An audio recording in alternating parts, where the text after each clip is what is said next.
Տիկին Սուլթանյան ապրիլի 10-ից 12-ը գտնվում էիք Ադրբեջանում և այս անգամ այցը տարբերվում էր նրանով, որ ցամաքային ճանապարհով էիք այցելել Ադրբեջան։ Ես կխնդրեմ ձեր տպավորությունները ներկայացնեք, նախ սահմանը ինչպես հատեցիք, այդ ժամանակ ինչ զգացողություններ էիք ունենում,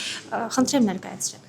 Սահմանը հատել ենք բոլոր ընթացակարգերին հետևելով եւ մեր կողմում եւ իրենց կողմում իհարկե զգացողությունները էմոցիոնալ իմաստով շատ յուրահատուկ էին, որովհետեւ փաստորեն մենք այս հակամարտությունից հետո առաջին խումբն էինք, որ ցամաքային սահմանը հատելով անցել ենք։ Այ լավ ընդունեցին ձեզ սահմանում եւ նաեւ սահմանից դուրս արդեն։ Այո, իհարկե մենք շատ այսպես գործնական եւ քննարկումներն էին եւ այդ ամբողջ ընթացակարգը, որի միջով անցել ենք։ Եվ քննարկումները որտեղ տեղի ունեցան, ինչ քննարկումներ են եղել, ինչ ֆորմատով եւ թվականակով, ովքեր էին մասնակցում։ Անցած անգամ 20 պատվիրակեր եկել այստեղ։ Մեր մոտից էլ գնացել էին 20-ը, մեկնել էինք եւ սահմանը հատելուց հետո ավտոբուսով մեկնել ենք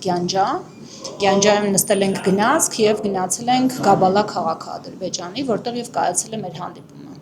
Ինչպիսի քննարկում է եղել, ինչ հարցեր եք քննարկել, շոշափելի հարցերը որոնք են եղել, որ հավանական է մոտ ապագայում լուծումներ լինեն։ Այդպես չափման միավորով չեմ կարող ասել մոտ ապագայում թե հեռու ապագայում, հուսով ենք, որ բոլոր այն հարցերը, որ քննարկել ենք, հնարինս արագ կգտնեն իրենց լուծումները, եւ ես եւ իմ գործընկերներից շատերը բնականաբար հումանիտար հարցեր ենք բարձրացրել, խոսել ենք պահվող անձանց մասին եւ եւս մեկ անգամ հերթական անգամ շեշտել ենք, որքան այս խնդիրը չի տեղավորվում խաղաղության տրամաբանության մեջ եւ պիտի ամեն ինչ անենք, որպեսզի այն արագ ընթացքը, որ հիմա խաղաղության գործընթացը ունի, յետևում չթողնի այսքան ցավոտ հարցեր։ Իրենք էլ իրենց հերթին են բարձրացրել իրենց հուզող հումանիտար հարցերը,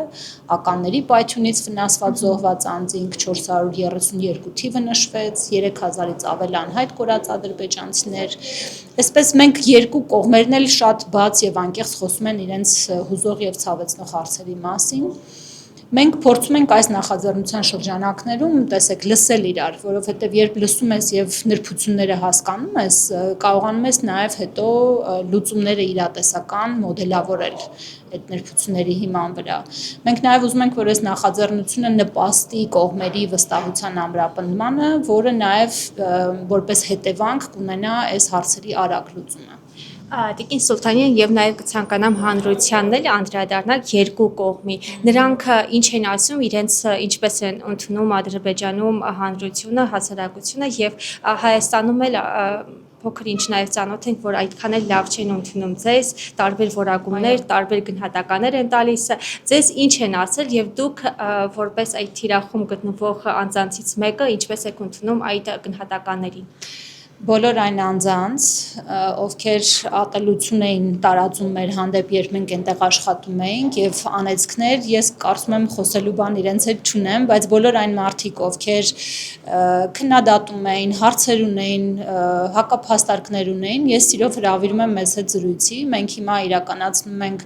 մասսայական կոնսուլտացիաներ եւ քաղաքասարակության հետ եւ մեդիա եւ փորձագիտական համայնքի հետ, այնպես որ մենք շատ բաց ենք քննարկելու եւ նաեւ առաջարկներ լսելու։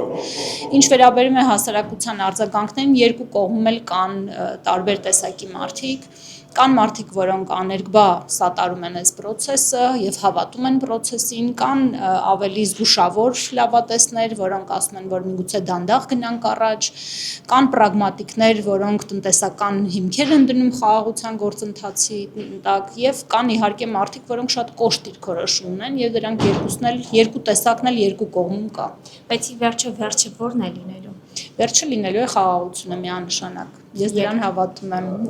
Մենք ընթացքի մեջ ենք եւ քաղաքական զարգացումները եւ տարածաշրջանի գլոբալ նաեւ զարգացումները կբերեն, կհանգեցնեն այդ լավագույն նպատակին։